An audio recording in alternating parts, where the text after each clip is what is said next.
What's going on, San Diego FC fans? Host Mo of the Max Football Podcast, preparing you as best as I can for match week 17 in the MLS as San Diego FC takes on the Colorado Rapids.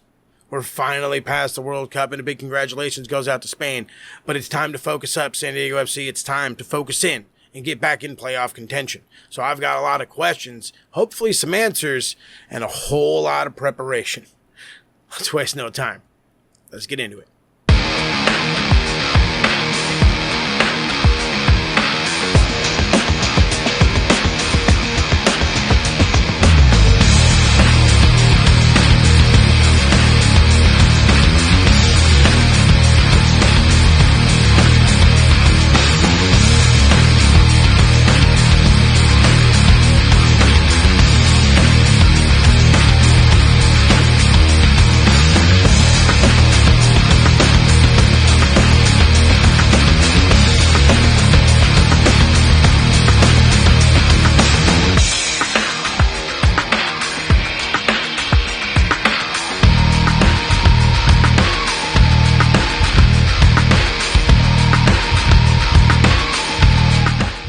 Questions that I have right off the bat. Let's make this a little bit of a topic starter.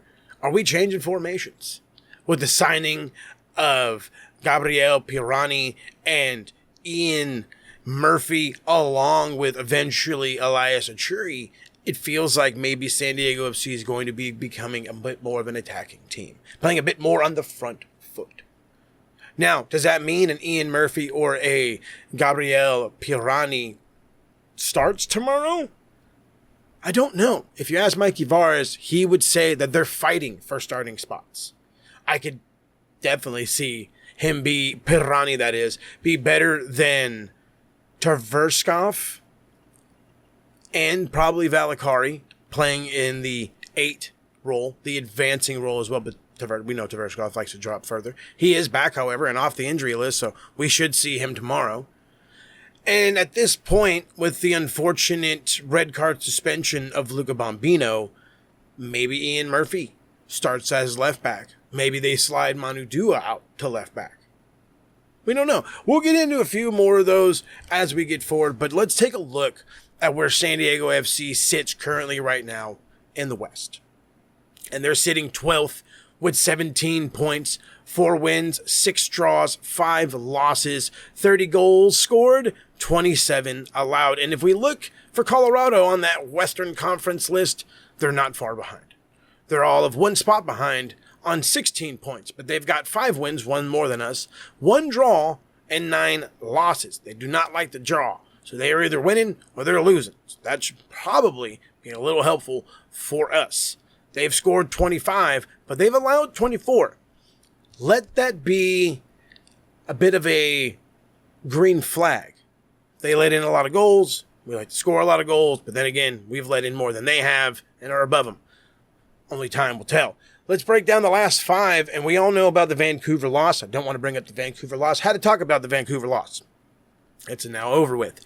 We drew against Cincinnati. We beat the ever-loving you-know-what out of Austin FC, and then we drew to the Sounders in a game that hurt.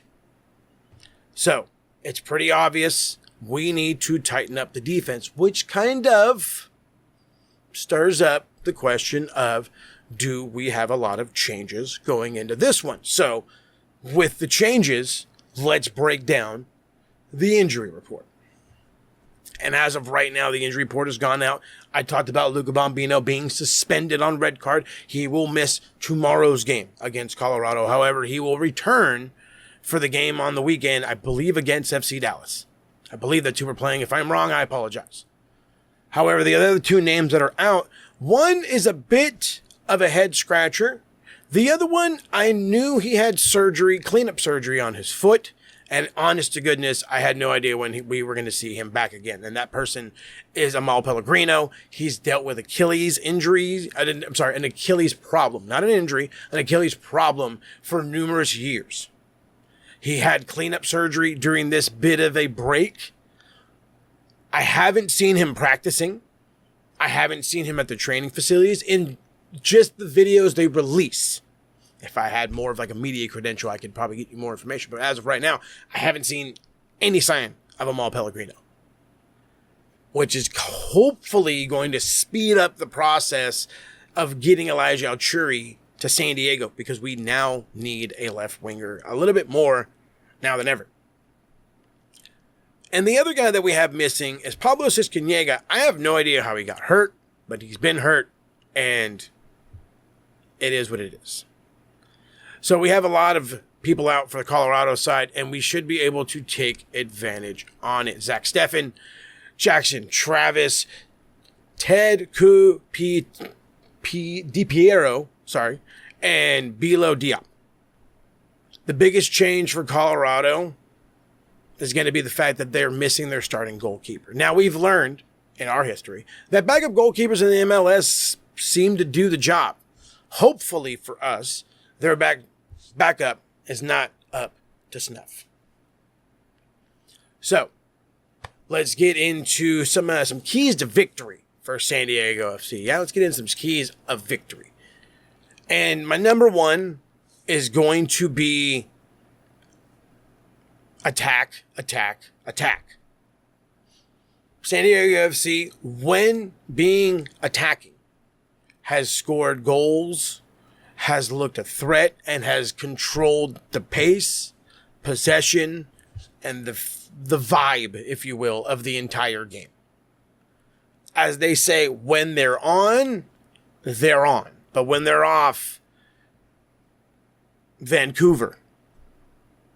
Let's just say that. Number two, and again, this is something that we had to deal with in Mexico City against Toluca. Stay disciplined with the altitude. If guys are getting tired, if you are being overwhelmed with the altitude, it's a little bit much, we have subs. There's subs. Use them wisely. Let's not let this be a thing where when we come back on Saturday, guys are so dead from the altitude, nobody can play. Nobody can play. Let's fix that. Number three, and this has to be a continuation, a simple continuation. Clinical finishing is needed from Marcus and Varkston. It's needed from Anders Dreyer if it can begin, and I would love for it to start now. And I'm looking out for a big impact role from a young David Vasquez. Let's hop into my predictions, because boy howdy, do I think this is going to be a good one for us. I think this is going to be a good road win.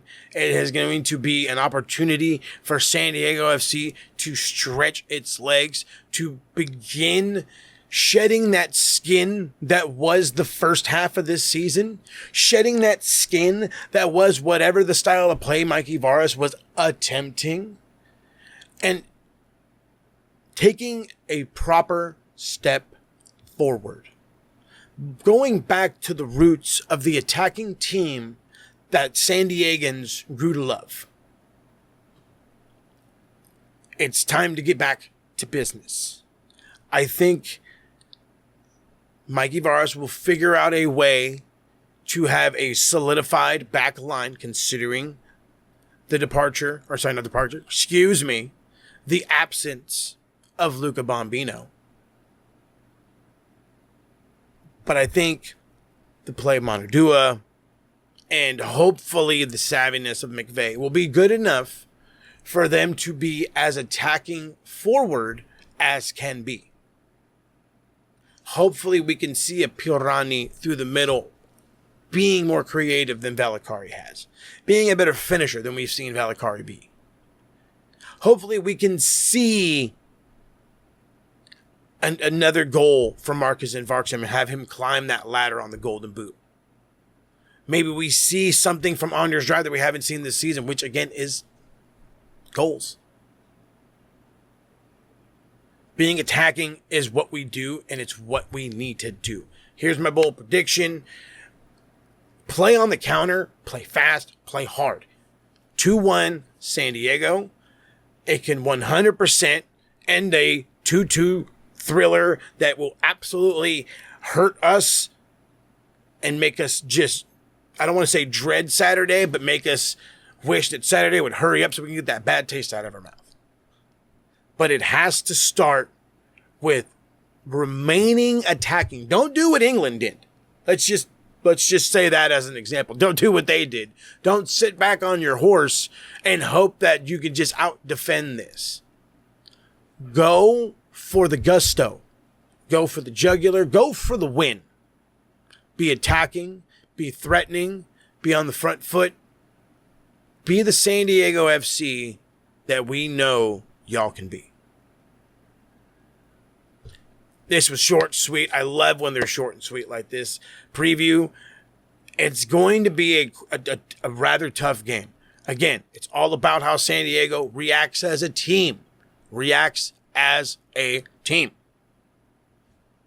With that being said, you'll see me here after the game with a review of Colorado, and then we'll give you another preview when we head to Snapdragon for the Saturday. And I'll give you a review of it, hopefully live from Snapdragon Stadium, if not, at least from the car park. So until then, I bid y'all adieu, and we will catch y'all for the review. And until then, vamos, San Diego.